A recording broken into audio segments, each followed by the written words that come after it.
Y'all, it is not superficial to do things that make you feel like the person you want to feel like if it helps you show up as the person you believe you are and want to be in this life.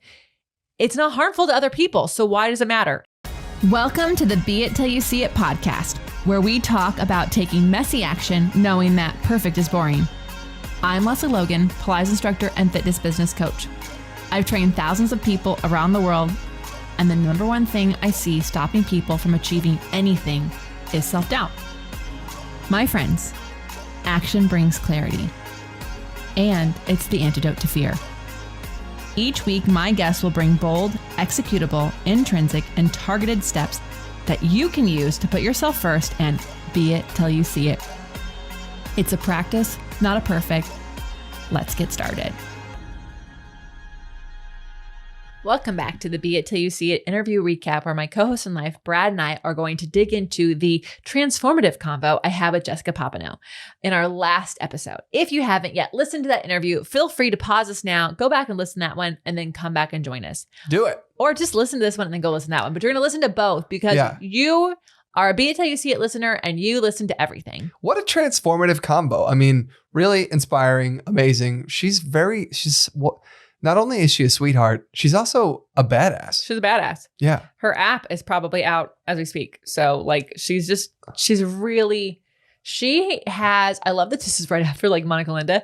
These two women are like, they just don't stop. Right. They believe so much in what they do. They just keep going. And you guys, like, we'll get into the interview in a second, but can I just say, if you don't believe in your own shit, no one else is going to. Okay. Like maybe your mama, but like not Monica's mama. So like, so like, I don't think Jessica's mama either.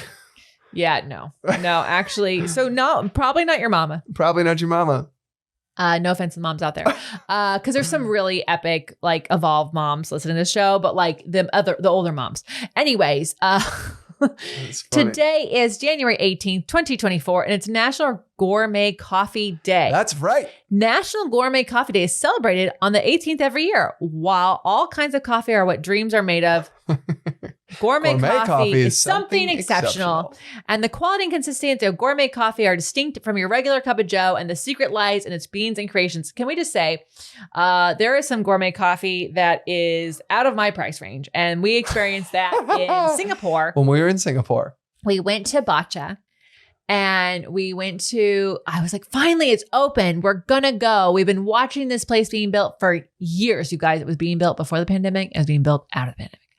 And so we went and it's beautiful. Like we're talking like they spent millions on this store. The storefront is stunning. Okay? Yeah, it's beautiful. May as well be dripping in gold. And actually this is in line with last week's episode.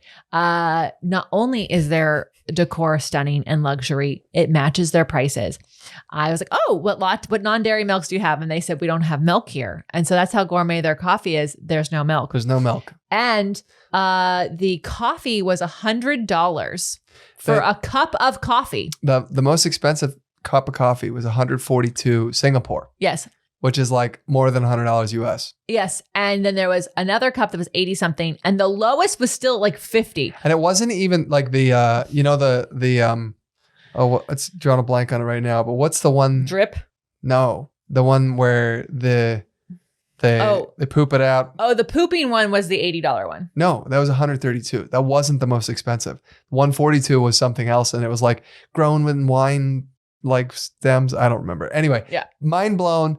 Pretty insane. National Gourmet Coffee Day. Brad was filming me because he had no idea what was happening. And I was like, So that gourmet coffee, somebody will buy for me someday, but I'm not there yet. It's not where I'm spending my money. And notice how I said that. It's not where we're spending our money. However, there are amazing local coffee shops here in town that really do an incredible job. And also sourcing in your their town. Beans.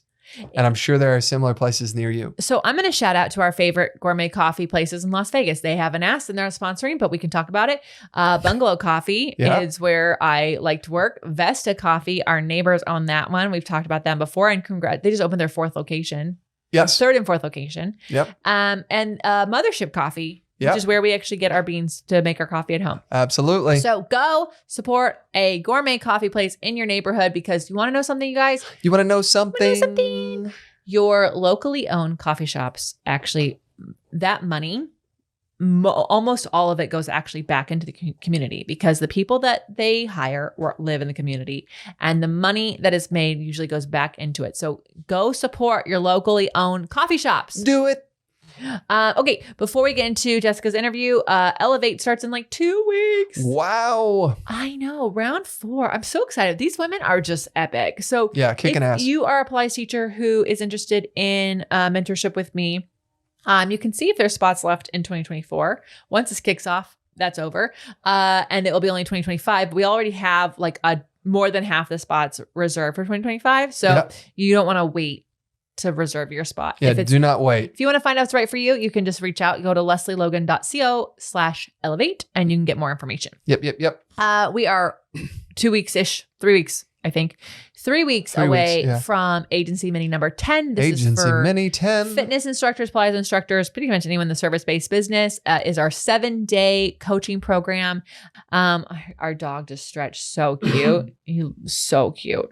It was adorable, August. Anyways, we usually offer it 2 times a year, but this year we're unsure. So we're definitely offering the 10th one, and it starts on February 11th.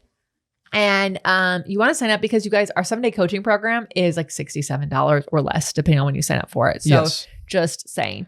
It's kind of a no-brainer. It really is. 7 days of us answering. Even if you can't make everything live, like you should do it anyway. Duh. And we are getting really close to the barrels deck pre-sale. Really close. I mean, it's a couple months away, but I'm telling you about it now because I want you on the wait list, because only those on the wait list get the best deal. Wait, just a heads up. What? We're this exact moment today, right now, we've been sharing information about our Cambodia trip coming up, but only to the people on the wait list. Yeah, so the wait lists are where you want to be. Yeah, so if you're saying it's scary. If you're interested in joining us in Cambodia later this year and you want to get the early bird, go to lesleylogan.co/retreats right now. Yeah. lesleylogan.co/retreats right now. Drop your email in and you'll get information on what is happening. That is only going to be happening for like another week. And then we close the early bird on that. Yeah. And so then everyone pays full price. Yep. Yeah. So there's that. But the barrels deck is coming out in like couple months, and then it'll be shipping in the summer. Yeah. Well, here's where we're at with that. Let me just a little peek behind the curtain. So Contrology is my favorite Pilates brand. And if you ever want to buy it or anything from Balance Body, I got a discount code. So just ask the team. At any rate, they are coming out with their spine corrector. And I have been waiting for this. And I've been kind of stalling on this 5th deck because I need this barrel. And it's coming out this month. And then I can do the photo shoot. And so we're basically waiting on the photo shoot for this deck. We're going through the editing process. And once we have the photos, then we can double check that the right photos is the right cards. And then we go through the pre stuff and all the things. Anyways, the pre-sale will come up. And once with the pre-sale ends, that means we hit print on the deck. And the people that on the pre-sale price get the best deal ever that we'll ever have on this deck, because they're going to wait 3 months for this to print. And so we like to reward them. So you're going to just chat with the team at opc.me/chat to get on that barrels deck. Before we get into Jessica's interview, we always answer one of your questions. And so we have an audience question from you guys we've been saving for this episode. Brad, what is that question? Yeah. So, hi, help. I am short-staffed and I need teachers yesterday. They said ASAP. I said yesterday. What should I do? Yeah. Oh my God. I feel for you. This is tough. This is a tough one. So I actually used to run 9 studios. One time I took over a studio that was doing terribly, and I took it over and it had 14 teachers. And within 1 week of me taking it over, they were like, Lesley, what are you doing? You've lost 10 teachers. And I'm like, yep. Yes, I did. Get them the F out of here. They shouldn't be here. They are actually stealing from you. So they're gone. And it's just me and 3 other teachers. And within 80 days, I had that studio hitting its goals, and I'd hired more teachers. And when I left that studio, it had 14 teachers and it was making $50,000 in 400 square feet. So here's the deal. You are probably going to be doing all the wrong things right now. The first thing you really need to be doing is, if you're listening in real time, sign up for Agency Mini, because we need to help you with your systems. Yeah. As many things as possible need to be organized, because when you bring someone in, you're not going to have the time you want to train them properly. And if you don't train them properly, you will lose them quickly. So you need to work on your systems. That means the systems have to be in place before you train them. Yes. And I know you need them yesterday and you're losing money. You're going to lose more money because teachers do not grow on trees. And this goes for any kind of business. You have to have systems in place, and you should have hired earlier. And I know you're like, duh, Lesley. But no, seriously, most people wait to hire people till they're already past the need. Yeah. For and it. So, and they're drowning. Yeah. And they're drowning. And then you emergencies happen, people move, people have a medical emergency, and you lose teachers. So systems are really, really key. And then the next thing that's really important is getting right with yourself and your vision. Because I don't want you hiring anyone whose goals don't somewhere intersect with yours. Both of these things have nothing to do with actually the act of going and finding and hiring a teacher. They're prepping you for that step, because then when you bring on the right person to meet your team, to be your team, that is going to help create stability, longevity, excitement from your clients. It's going to be the right match. And presumably that sets you up to have a great relationship with that teacher, and they're going to stick around. Yeah. But if you skip these steps, you could have the most amazing people dropped in your lap and you'll lose them. Yep. And also then go back to last week's recap episode where we talked about getting new clients. It's the same information, because you still have to get out there and ask for it. Yeah. And so that means that you have to take some things off your plate, and that might mean postponing some goals, and that's going to suck, but you got to create time for this. Yeah. So if you can sign up for Agency Mini now, we actually work with tons of studio owners and also some solo people who end up hiring. And we are really big on hiring before you feel ready. And also we really work with them on different ways to hire, fire, interview, and the whole thing. So I want to help you. I want to pour into you, especially when you're short-staffed. No one's pouring into you, and it's going to feel crazy to slow down, but you got to slow down to speed up. So yeah, sign up for that, and go to profitablepilates.com/mini. Yeah. And if you don't want to do any of that, that's fine. But please get your systems and your vision in place, because otherwise you're going to be spinning your wheels. And if you know any studio owners who need Mini, send them that link. Yeah. Or if you're a teacher, join us anyways. Yeah. Come on in. It's for everyone. All right. Now let's talk about Jessica Papineau, founder of CSJ Styling Company and a fashion consultant with over 25 years of experience, specializing in transforming women's wardrobes to boost confidence and self-expression. Her unique upbringing in Buckfield, Maine, shaped Jessica's view of fashion as a tool for empowerment. Renowned for her skill in creating functional, stylish wardrobes, Jessica helps clients embrace their individuality and beauty. And I think it was really interesting. She said something that was like, she had like a phrase of 3 words where it's like step in, step out, step up, or something like that, where she's like talking about what she really helps people do. I can't remember, don't quote me on that, but it was something like that, where she's really helping empower women to feel their absolute best with the clothes that they feel confident in, that makes them feel they look good. Well, actually, it leads into what I love. So let's just talk about what I love. Love it. Because she actually said, as women, we perceive ourselves, the way we perceive ourselves is tied to confidence. So if we feel like we look shit, it ruins the whole day. The whole day is messed up. And then we start looking at all the things that are wrong with us. And actually, I'm going to just side note, Jenny Schatzel posted today on her Instagram account. She was on the show, you guys. And I fucking love her Instagram pep talks, because she just got her coffee and she's like, ladies, stop wearing clothes that are too small. Because when you wear clothes that don't fit you, you're telling your body there's something wrong with it. And so it just feels like so appropriate for this episode, because as a woman, the way that we perceive ourselves and our looks is really tied to confidence. And so what I actually love about Jessica does, it's like, it's okay to find a wardrobe that makes you feel your absolute best, because then you're going to feel your absolute best when you step out the door. And maybe you don't feel like ready for that job interview. But if you dressed up into the person that is ready for that job interview, you become that person. Hello, be it till you see it. This is why she and I are good friends. And so I really, really love this because we're told too often that the clothing is superficial. Makeup is superficial.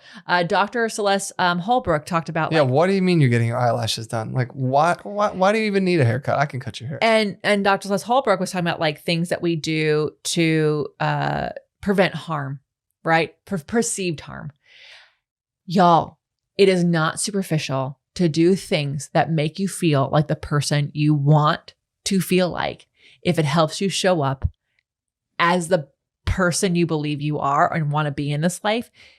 It's not harmful to other people. So why does it matter? You wearing a dress that makes you feel fucking badass harms no one else. It doesn't harm anyone else. And if anyone goes, oh my God, you were really overdressed, because they're a dick and you're making them, they're feeling insecure. They're feeling insecure because you are looking so secure. Yeah. So, and that they need to go to a therapist. That's not your job to fix their problems. So yeah, I always like the idea of like, be your best self today, right? Mm-hmm. Well, that sounds cute and fun and like, annoying. But what if you were to be your best self, how would your best self set themselves up? Yeah.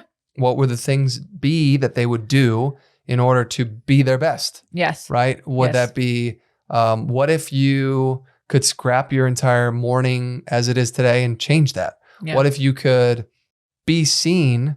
What if you were seen in the morning, right? Many of us now work from home, so it doesn't really matter because I'm not on conference calls yet, so I can just whatever the fuck.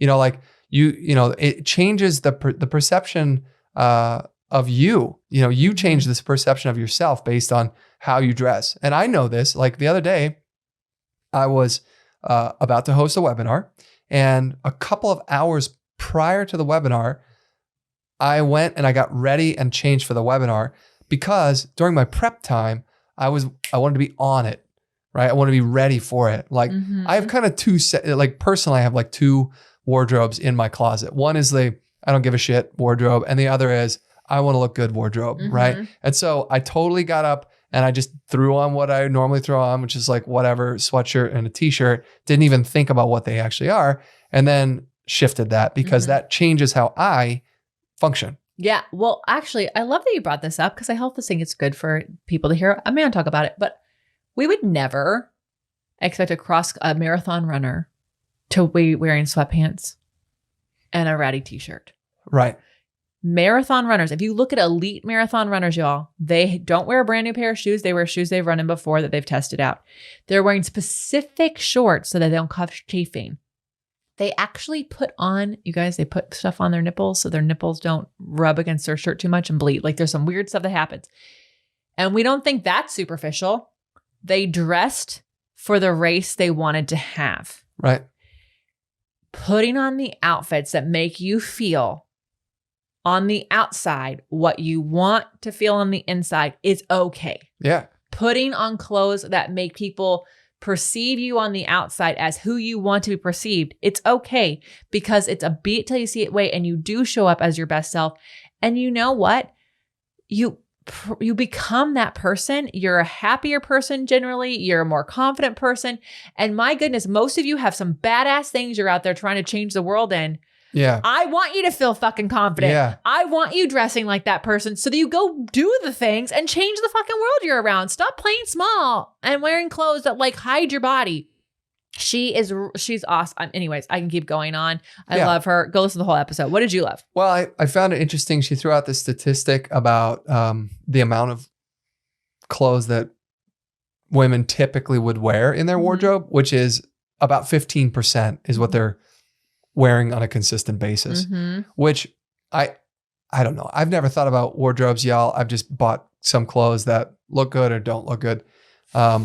Usually it's the clothes I buy are the ones that look good. The clothes that I'm given are the ones that don't look good. Like the fucking Not turkey, from me, the fucking turkey trot t-shirt. Why do I still have that? I don't know, but I do,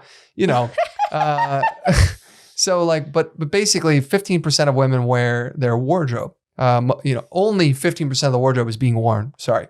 And, what if 15% of women wore clothes. That's what you just said. That's so funny. I did say that. Not what I meant. If the common, like theme is like these are my go-tos, and you're hardly touching the rest of it, you actually like, she talked about how certain clothes in your closet literally make you feel shame without understanding it. Too small stuff that like, is like maybe stuff that's only for special occasions, or stuff that you're going to fit into someday. She said, take that stuff and move it out of your closet. Put it somewhere else so that you're not seeing it, because then you're not beating yourself up. She also talked about how do you buy clothes that fit into your wardrobe. And she talked about her process, which I thought was really cool, that she's a stylist. She's been doing this for 25 years. I didn't know there was a process for buying clothes. I just thought like, oh, that's a cool shirt, I'll buy it. No, she helps you craft the foundational pieces that fit in your wardrobe that allow you to wear the majority of your wardrobe, mix and match those things. And then you have some accent pieces that would go on top of it. So what if you could reverse it and be like, I wear 85% of my wardrobe, and then that 15% is the stuff that I only go out on like a fancy dinner or like a wedding or whatever, and kind of reversing that. And I thought that was interesting, because when imagine being able to walk into your closet and it doesn't matter what you put your hand on. You're like, yep, yes, done. Awesome. Amazing. I know I'm going to look good because you grab the top and a bottom that fit. Yeah. No. And also like it allows you to stress less. Oh yeah. Because you can focus on the things that are really, really important. Yeah. I used to get upset at me that it doesn't matter what I pull out. I know I'm going to look good. And for me, I never thought about it the way that she's talking about it. I always thought about it as like, is this my in my house clothes, or is this my I'm going out clothes? And so I always just reach to the going out clothes, and effectively I'm going to grab a top and a bottom of the going out, and I'll look fine. Now I upstage you. Last time I wore an outfit from Jessica, didn't people start staring at me as we walked down the street? That's right. Looking good. And I actually cleaned out. I did a big closet edit because of her. And then when I did that, I realized, I could edit this down even more. Yeah. I know. And then I'm like, there's nothing in the closet, which is true. Then I'll go buy the shirts that she keeps saying I need to buy. Well, I have a problem with that too. Like I have amassed a collection of clothes that are just kind of like blah, that are I'm not going to go out clothes, and they're just taking up too much space. It's time. I don't really need to have, 5 gray t-shirts, but I have them. You do. You actually have 2 of the same gray t-shirt? No, I bought 5 of the exact same gray t-shirt. Oh, it's the one with that blue tag. It's a little V-neck. It's a V-neck. Yeah. And, I've also had those for like 12 years. Yeah. Well, that's going to go into the beit action items. So let's move on to those. Yeah. All right. Now let's talk about those beit action items. What bold, executable, intrinsic, or targeted action items can we take away from your convo with Jessica Papineau? She said something that I thought was really cool. She started talking about daily actionable steps that align with one's ultimate goal. And I thought it was interesting. She tried to narrow it down to 3 things. 3, right? When we do a brain dump in the morning, what ends up happening is if you're familiar with the GTD, it's like a philosophy on getting things done, GTD. The idea in the morning is to get out all of the things so that you're not trying to mentally retain any of that information, so that you can use the maximum capacity of your brain to focus on the task that you're actually working on, not use your brain to try to remember shit, right? So you dump it all out, bam, all on a sheet of paper, right? But what ends up happening then is most people are like, oh my God, I have 37 things I have to do now. And so you build this epically long list. Right? You will never get done. You will never get through it all. And what ends up happening is you don't actually let go of those things. So what happens the next day? You write down, 36 of the 37 because you really only got one actual thing done yesterday, right? But you still retained it up in your head. And what she started to talk about was slimming that down so that it's 3 actionable steps, 3 things that you can chip away at. Or if you need more clients, calling 3 clients. Or going and meeting 3 people. But what I thought was really cool was she said they should align with your ultimate goal, right? Imagine we were just listening to a workshop on this where the host of the, interviewed one of the people on the call and said, hey, right, I want you to talk about your to-do list that you just made for yourself today. Yeah, they made her read off the whole list. The whole list, right? I was impressed that she had the list in front of her. Well, also that she was willing to read it. You guys, because some of the stuff on there was like, you don't need to fucking do that. That's not even, why is that even on the list? Why did that make the list? Call this, do this, get this back, go this, laundry, this. Return this item, do this thing. Item. Yeah, it's a whole thing. Yeah, it's really long. It was fascinating, right? To listen to someone else and like be the person who's like, why would you make that list? But then looking at our own lists, it's like, oh, well, we're kind of doing something similar. Oops, imagine if you were focusing on the things that are actually going to help you reach your goals. Yeah. So that person actually asked them, how do you want to fill the end of the day? Yeah. What is the most important thing that you do today? And that person was like, oh, I want to be done with work by this time so I could be present with my wife. Yeah. And I want to do this. It's like, okay, then what's the thing that you have to do? Yeah. Does making a return happen help you like be present for your wife later in the day? No, it's not. Yeah. So it's really interesting. I really like this beat action. I like that she simplified it to 3 things. I think that's actually really fun. And then, and reflect and makes it based on your dreams. Yeah. What's your biggest takeaway? Oh, easy guys, ladies. Does it fit you? Go into your wardrobe and just this is not a Marie Kondo thing. It's not like, does it bring me fucking joy? This is, does it fit you? Today, right now. Does it actually fit? Well, that's the second. And does it fit well now? And she actually talked about how fabrics can go bad and you could love those pants. This was interesting to me. I had not heard of that. Fabric is bad. You got to let it go. I have a pair of sweatpants that you guys, these sweatpants they're so thin in the knees. You can literally see my skin. Like, I swear to God, he's going to sit down and the whole crotch is going to just explode. But they're my favorite. They're his favorite. You want to know what? I think they're fucking free, dude. I don't even think you paid. They were free. They were free. And I've worn them all around the world. Are they the ones from Germany? They are. Yeah. Yes, they Rainy. Shout out to you and your husband. Shout out to Rainy. Yeah. But yeah, you need new ones. Hopefully your brother got you some for Christmas. Yeah. But at any rate, does it fit well right now? And we brought this up earlier, but like, you don't need them to be in your closet seeing them every day. So if you want to save them because the fabric is great, and for whatever reason they're not fitting you right now and you want to fit into them, then she said to remove them. That's a beat action item, to remove them from your closet because it is going to bring you shame. You will shame yourself. So the actual outfit won't, because it is an outfit. It doesn't actually have the ability to shame you. But your perception of I'm going to fit into this someday is like, it's not actually motivating. It's shaming. I actually was doing a closet clean out, as I mentioned, and I found some shorts that you guys are from when I was 20 pounds lighter. Why the fuck have I been keeping those? Like, I'm going to get back into that. You better not. I know. So I got rid of them. Like, they're gone. They're out of the thing. But like, it's easy. I know we have these like memories of them. You guys, you will have a whole lifetime of memories. You will have a whole lifetime. And it's a memorable piece. Memorable. Frame it. Take a picture find a picture of when you wore it and then frame that. You don't need to look at it in your closet. It's not a museum. That's not what your closet is. Your closet is not a museum, y'all. That's the quote of the day. That maybe that's the title. That's a great title. All right. I'm Lesley Logan. And I'm Brad Crowell. How are you going to use these tips in your life?